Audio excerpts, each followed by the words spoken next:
News, I went down to the PETA sheep unveiling today with Lucas Banda, and we interviewed both a protester and a PETA member. Also, San Angelo's getting a Club Pilates, and tomorrow is July 3rd, which means the Star Spangled Banner Concert. I'm James Bouligny, and this is Live.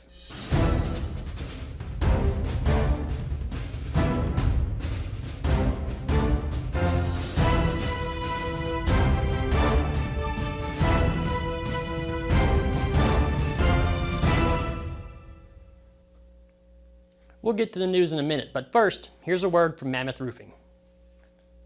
I didn't know what to do.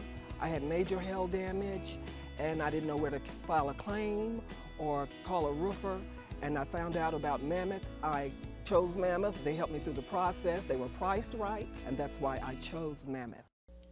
Starting things off, Lucas Band and I went down to the PETA sheep unveiling today at the City Hall Annex, and I spoke with Jacob Shaw, a PETA member, about what they were doing there, and let's just take a look.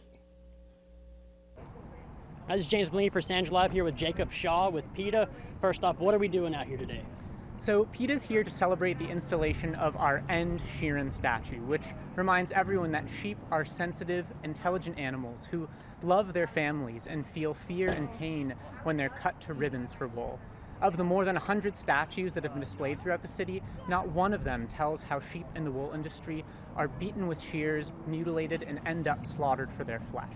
And we know that when anyone with a heart learns about how much sheep suffer in the wool industry for the sake of a sweater or a pair of socks, they will be moved to leave wool on the shelf. All right, and just speaking, have you ever been around personally, sheep in general, or have been to these farms out here and hey, I'm gonna go experience this firsthand? Yes, so we have done, as I mentioned in the speech, over a dozen video investigations of 117 wool operations around the world. And at every single one of those operations, our investigators have documented horrific cruelty. And that's because wherever the sheep operation is in the world, sheep are still prey animals, so they're scared to death of being held down to be sheared. And when they struggle to free themselves from the shearers, they're often beaten in the face, violently kicked, slammed to the ground, and have their necks stomped on. So we have seen firsthand how shearers leave sheep bloodied and shaking, only to be killed when they're no longer considered useful. So we want everyone to know that anyone who wants to protect gentle sheep from this violence can do so by no longer buying wool. And just the area, it's 105 degrees pretty much daily around here. The sheep do get overgrown. How would you suggest they handle that issue? Because that to me seems inhumane to leave them with that much wool on. If it's 105 degrees, they're gonna overheat, they're gonna die of heat exhaustion. How would you address that? So sheep are purposefully bred to grow more wool than they need. If we were to leave sheep alone as nature intended, instead of genetically manipulating them, they would grow just enough wool to protect themselves from all temperature extremes. And shearing, the process by which humans take the sheep's wool and use it for ourselves, is an inherently greedy, bloody, and violent process that often leaves sheep with gaping wounds and other terrible injuries. And there are more cruelty-free, animal-free materials available everywhere than ever before. So it's just an easy choice to leave sheep in peace and buy many of the vegan options available all over the country. Thank you, sir. Thank you. Thank you very much. I might go off script here, so bear with me, but those were very well-rehearsed answers. And when you just get up and when you just give out the things that you said in front of the mirror last night about facts and statistics, it makes you look insincere and like you really don't know what you're talking about. And I asked you directly, have you ever experienced the shearing process firsthand? And your answer was just what you said when you were presenting the sheep. And no, I'm not some closed-minded person who can't put myself in your shoes. If there is a way to reduce stress and trauma to an animal, I'm all for it. Because yes, some people out there do abuse their animals. But you'll never convince me, and I know I just said I'm not a closed-minded person, so you'd have a hard time to convince me that you care more about those animals than the ranchers and farmers who tend to their livestock daily and whose livelihoods depend on them. And to address the genetically altered sheep out there that were bred to grow more wool, if we just put a full stop on that, on raising and breeding that kind of sheep, what happens to those sheep already out there? Do they just let them get overgrown and die? That doesn't seem humane to me. Instead of going after the wool industry, where I believe abuse is few and far between, why don't you go fight the overfishing of the oceans or the Yulin Dog Meat Festival in China? Go to Africa and witness them stab a cow in the neck so they can drink its blood. And if you don't want to attack those because that's their culture, the wool industry is part of West Texas culture. Look, I do respect you for standing up for something that gets a lot of pushback. I personally know what that's like. Shout out school boards, you know who you are. I mean, I do work at San Angelo Live, and we kind of cut our teeth at being different. So, Jacob, and whoever else wants to, this is your invitation to come on this show and to go out to one of these ranches and to see with your own eyes and without your facts and statistics the treatments of these animals. We'll film the whole thing, of course. And we just ran your interview without any cuts. It's kind of our thing. Speaking of PETA, San Angelo is getting a Club Pilates. In the June building inspection report, Club Pilates was issued a permit in the amount of $185,000 and are currently renovating the old sign shop behind Angelo Bible Church at 3534 Sherwood Way. Crews were absent at the time we swung by there to grab pictures, but scaffolding and a trailer were seen outside as they are working on the building. Have you downloaded the all-new San Angelo Live mobile app yet? Over 11,000 of you have, and it's the best app in the business.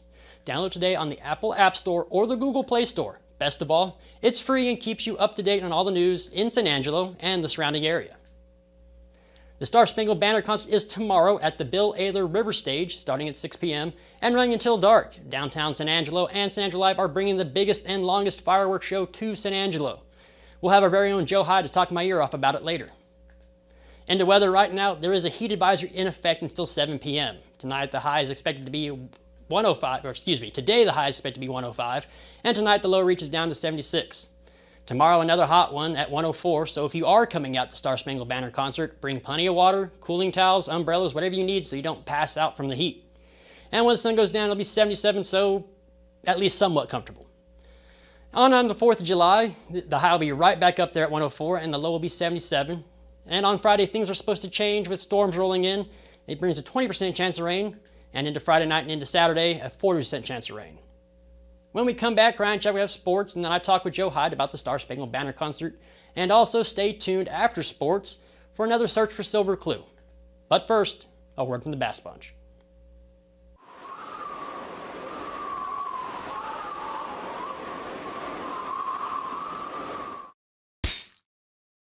Oh, hail. Yep, we got hail. But some dings and dents mean big discounts for you. We have over 700 cars and trucks at great prices, and they won't last long. Come by Jim Bass Cars and Trucks at the corner of Houston Hart at Arden Road or shop 24/7 at bassbunch.com. The Big 12 released the 2024 media preseason rankings for the upcoming football season today. With the departure of the University of Texas and Oklahoma, the Big 12 will look completely different this season. The Texas Tech Red Raiders come in at number 9 in the preseason, dropping several spots from their initial ranking a season ago. Head coach Joey McGuire enters his third season as head coach this year and is hoping for a much better results than the 7-6 finish the Red Raiders had last season. Texas Tech returns veteran running back Taj Brooks, who is one of the 2 Red Raiders to make the preseason All-Big 12 team. Brooks rushed for nearly 1,600 yards last season and had 10 touchdowns. Tech will need to lean on his playmaking ability again this year if they want to find success on offense. Texas Tech opens up 2024 at home in Lubbock on Saturday, August 31st. Kickoff is scheduled against ACU at 6:30 p.m. And for more sports around the Concho Valley and beyond, be sure to check in every day at sanangelolive.com/news/sports.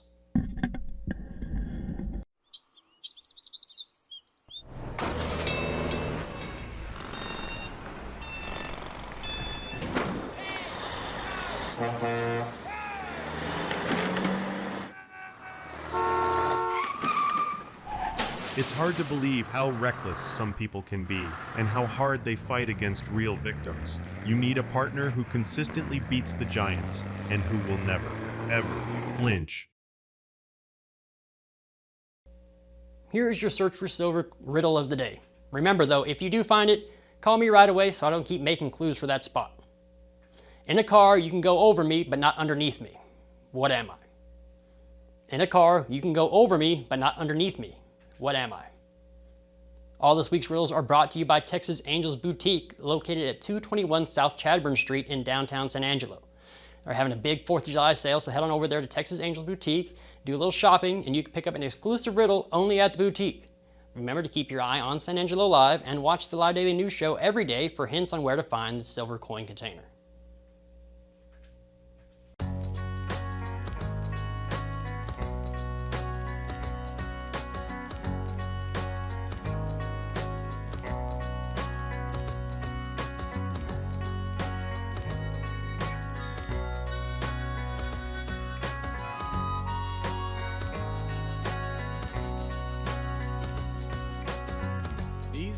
went to town at night. She got blinded by the fancy lights. Realize you cannot wait to live till tomorrow. So the girl stay at the yard. She found all the things you have to know about life. All right, everybody, welcome back. We are here with Joe Hyde. You've probably never seen him before. Joe, what are we talking about? What do you mean what we're talking about? You're starting to sound like, I used to have this old interviewer guy. I know what we're talking about. His name Blackburn. You know, remember old Mr. Blackburn? I don't. He would interview people and he was already so drunk before he started interviewing people that he wouldn't remember what he was supposed to interview about. So he would sit there, you have a program at the rodeo called Premiere. Tell me what a premiere is. And he was meant to say premium sale. Right? Oh, okay. Anyway. We're talking about the July 3rd Star Spangled Banner Concert. Yes, the biggest concert. I wanted you to introduce it because it's your thing. So it's called A Star Spangled Banner Concert and Fireworks. It was started by us in downtown San Angelo 4 years ago. And a little history. Boy, let me tell you what it is first. 25,000. I think last year they said 30,000 people were downtown. Probably 15,000 people real close to the river stage. Those are the official police estimates of how many people were there. A lot of people go downtown for this, particularly once the sun starts setting. But tomorrow, I know that the weather has been kind of bad, and it's not bad, but I mean hot. Hot. It's been 103 degrees. The good news is we're going to have about a 12 mile per hour to 15 mile per hour wind tomorrow.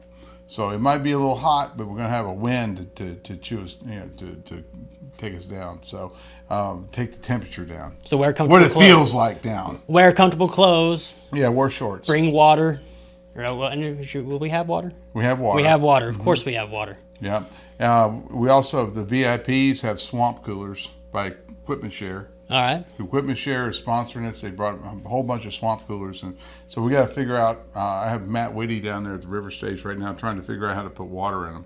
All right. Well, water's going to be a problem, even though we're right next to the river. That's a good thing, though. It's going to be like 104 tomorrow, is what it said. Why? So. Don't say that. We want people to go to this thing. Well, bring your cooling towels and your umbrellas and everything, and be comfortable. Anyway, and it cools down at night, though. It cools down to 77, which is comfortable-ish, and so you can be able to watch fireworks. The show is going to be inside the river stage, okay? Right. But you can see the fireworks from pretty much a good vantage point anywhere downtown. I think the Marshall Pint in the back there, they're having a little watch party there. I think Shannon has a watch party in one of their new buildings over there on Oak Street.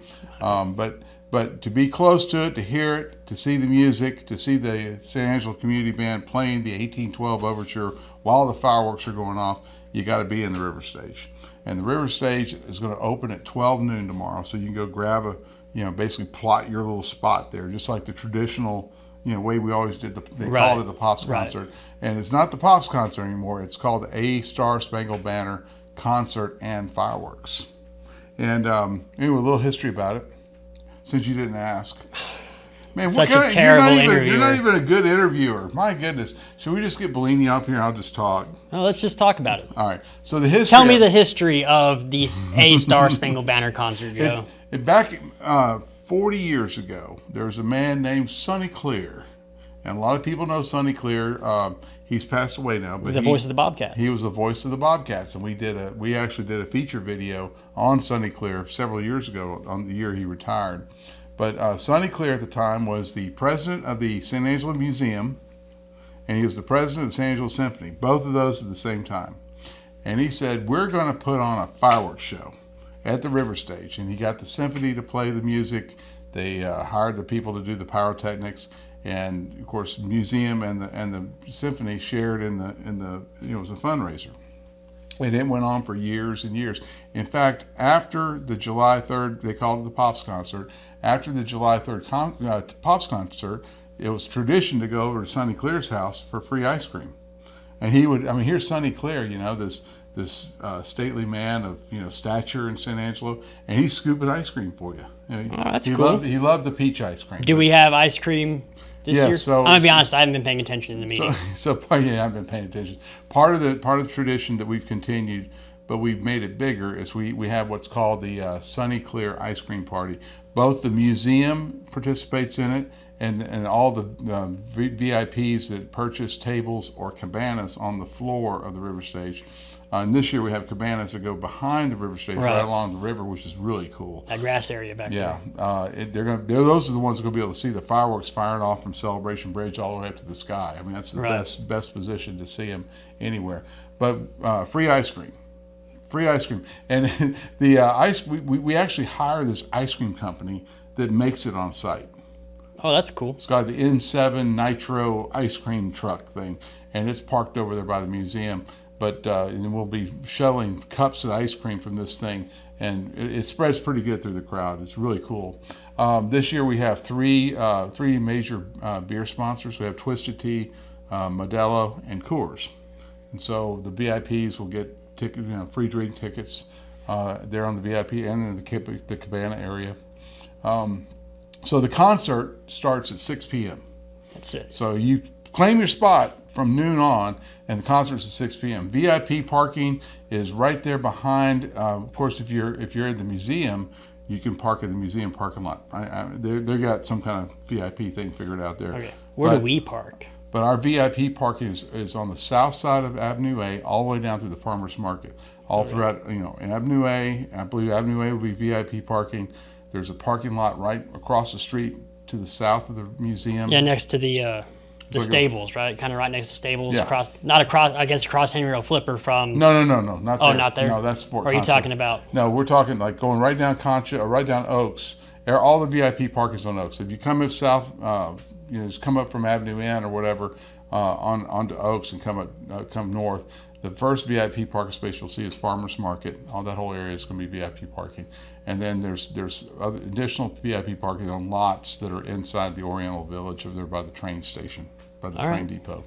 So all that's going to be the VIP parking, and all the VIPs that have tables and cabanas have spots there. Where do other people park? Anywhere else you can find. But there are other parking lots down there. There's Fort Concho. There's Yantis Green, our former editor-in-chief, or editor-in-chief emeritus, he would say, go Uber or Lyft there, because that's what he's doing. And there are a couple park garages downtown you could probably. Yeah, so you can Uber or Lyft there. It's probably about a $15 ride, I would think, from College Hills. I would upcharge that, but. What? I would upcharge that. You would. It's going to be necessity.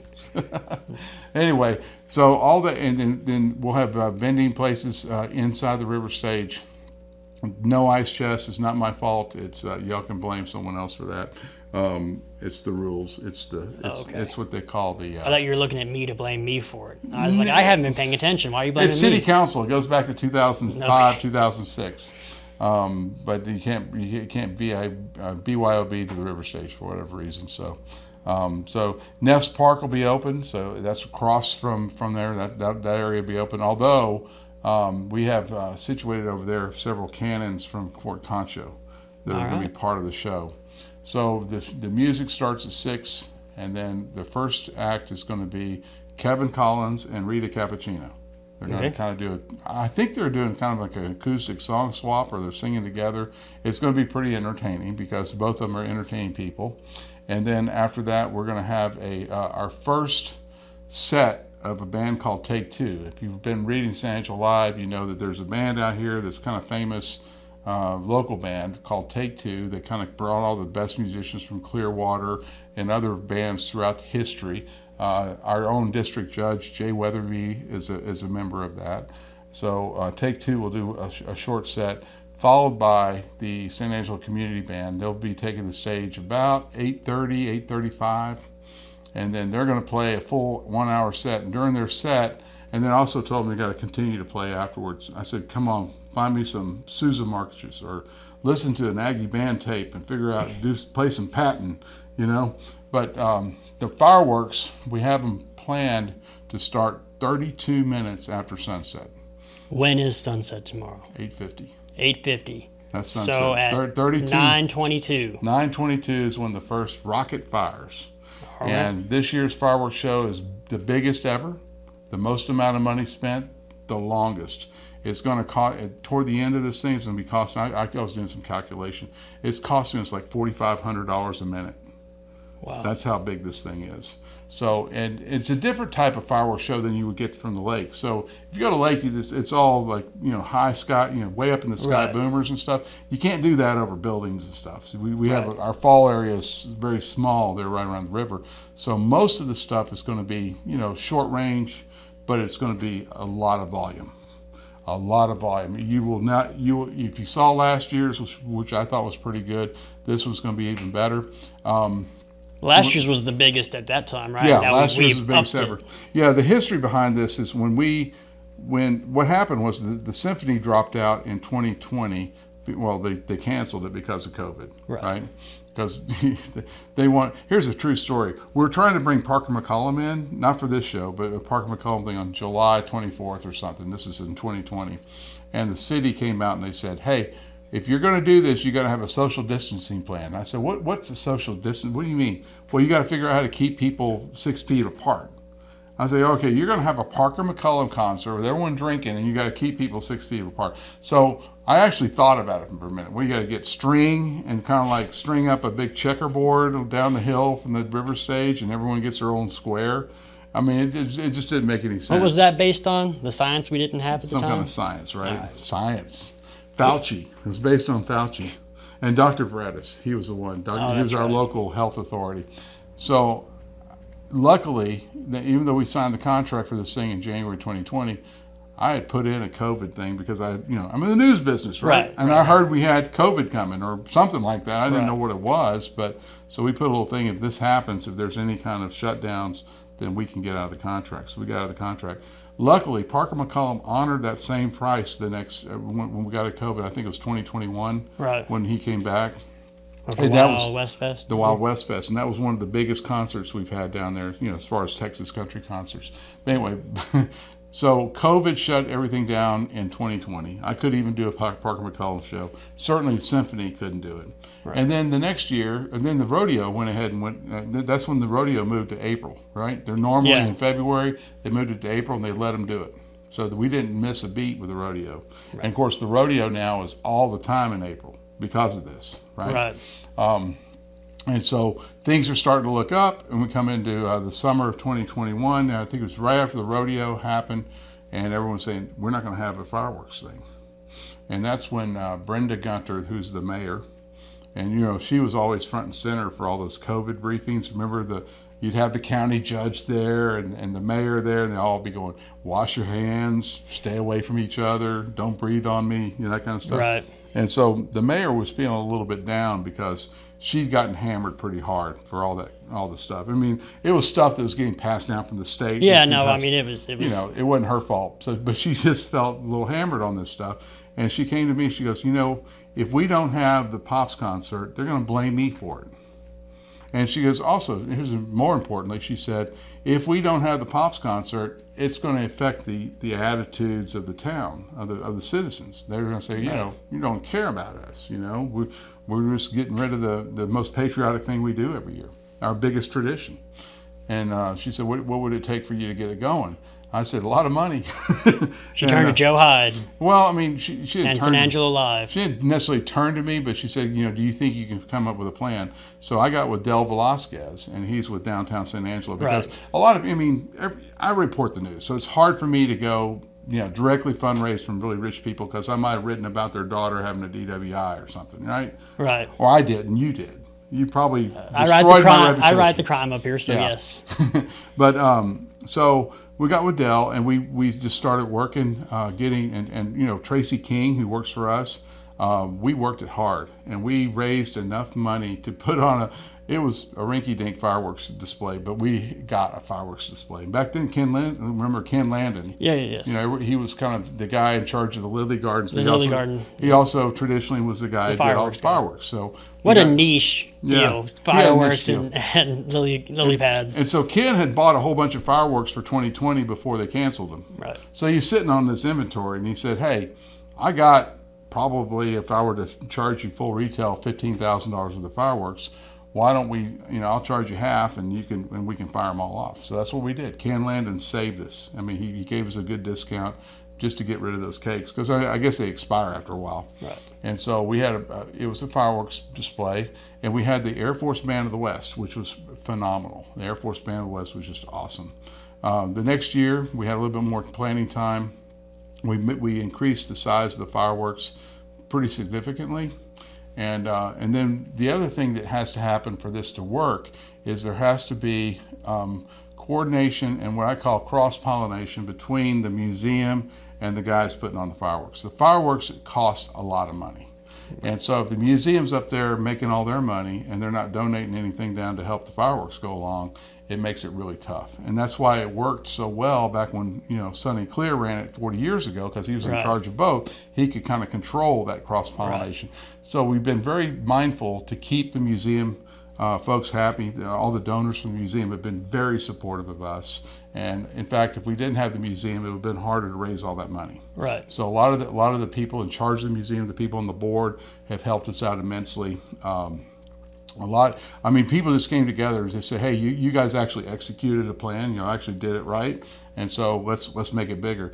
And then last year, the orders came down, it's got to be the biggest ever. So whatever you got to do to make it the biggest ever.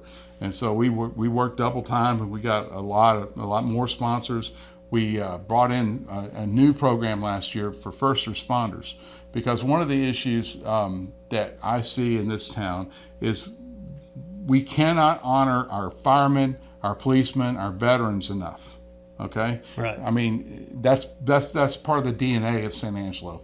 And so instead of just buying a table for your company or for your family or whatever, you can also buy a table for first responders. So we're going to, down on the floor, you have firefighters, you got off-duty police officers, you got a bunch of veterans.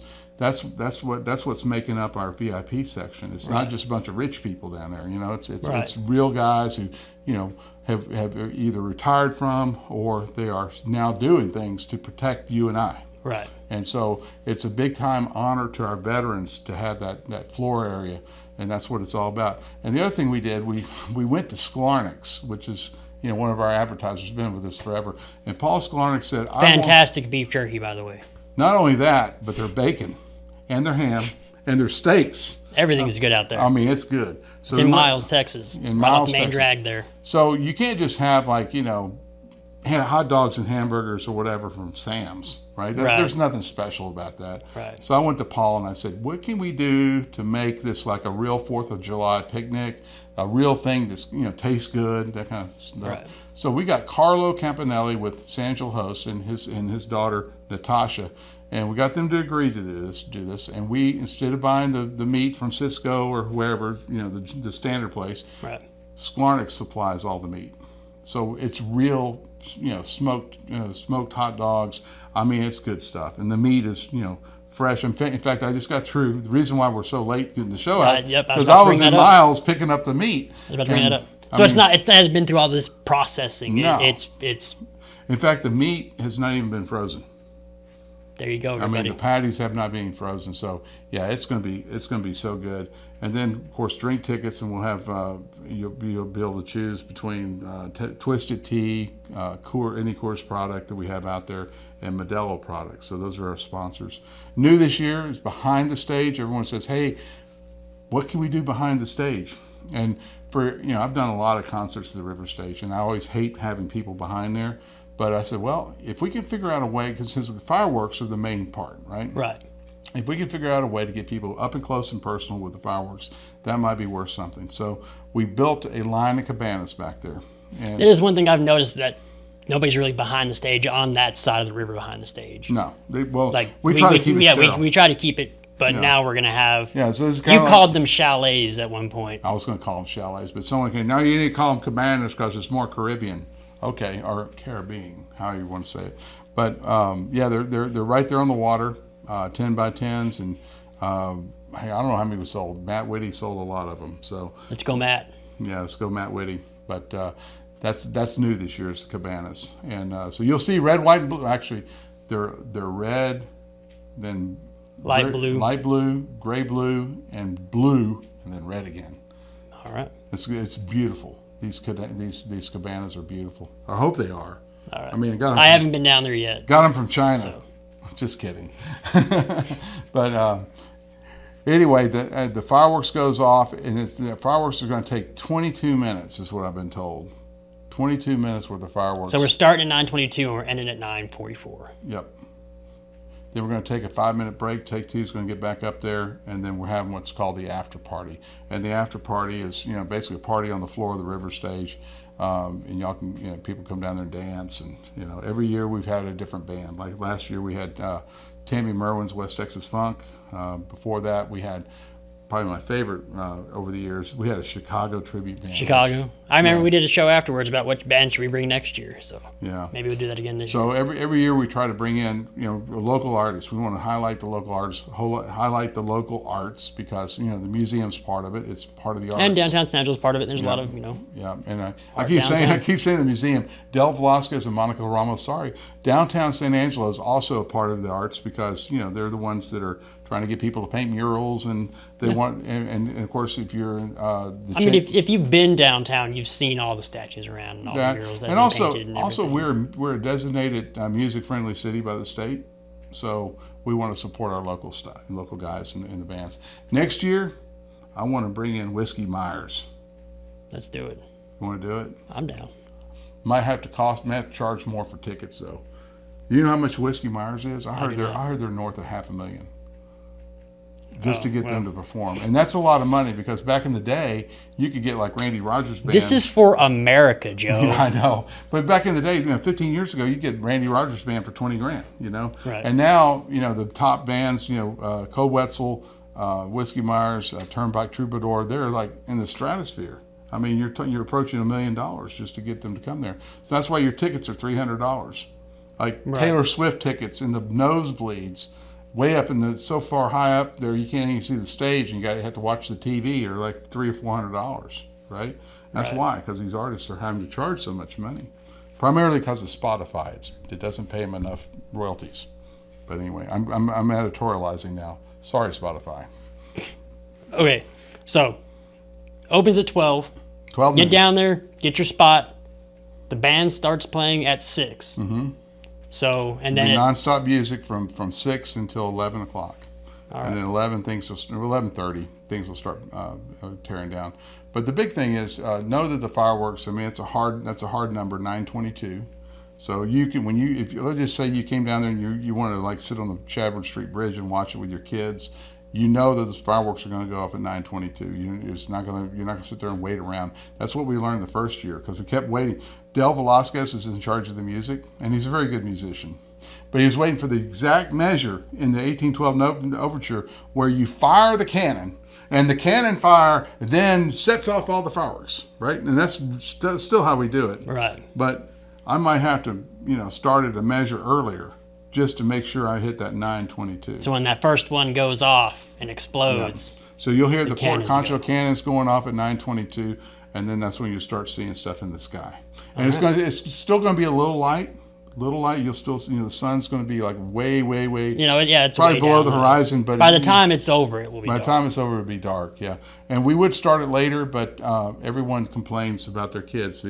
I think all kids turn into pumpkins by 10 o'clock. Well, I mean, tomorrow, the day after is July 4th. Yeah. School's not in that right now. Nobody goes to work on the 4th. I did hear that in a meeting that everybody gets July 4th off, so. Who, from here? You said that. I said that? You did say that. No, we don't get July 4th off. What do you mean? The That's news what you must said. Go on. I heard that part. Anyway, I hope to see everyone out there tomorrow. Wherever you are, get downtown, see the biggest fireworks show in history of San Angelo. It's a Star Spangled Banner Concert and Fireworks. All right. How's that, James? That was good. I'm happy with it. All right. I guess you did all right interviewing. All right. I'm the best. Back to you guys. When it comes to unique pieces you can't find anywhere else, Kano's Diamonds and Coins is your one-stop shop. With over 24 years in the diamond and coin industry, Kano's Diamonds and Coins is West Texas's choice for diamonds, jewelry, coins, silver, and gold. Owner Bill Kano stands by his work and offers free consultations, including estate jewelry. Don't just trust anyone with your valuables. Come see the staff at Kano's at 1016 West Beauregard in San Angelo. Recording. 3, 2, 1.